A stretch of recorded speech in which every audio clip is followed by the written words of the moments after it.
welcome to another video. Sellics Advertising is designed to make your Amazon workflow easier.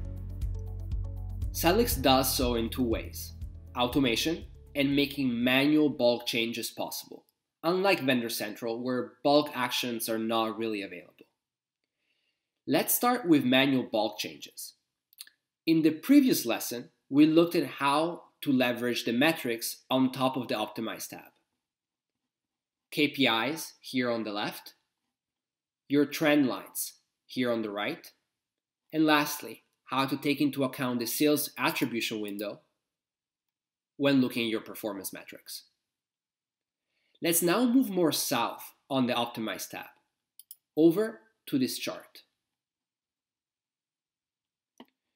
Whenever I'm asked to explain how Amazon advertising works, I use this basic example. Amazon advertising is just like an onion. Yes, you heard me right, just bear with me. As you peel a layer of the Amazon onion, you find another layer. Looking at the big picture of your Amazon advertising strategy, you see campaigns first. Then, when you peel a layer, campaigns contain ad groups. Peeling another layer, you find targets within ad groups. And then, peeling another last layer, targets contain search terms. Sellics reflects the Amazon onion in its configuration.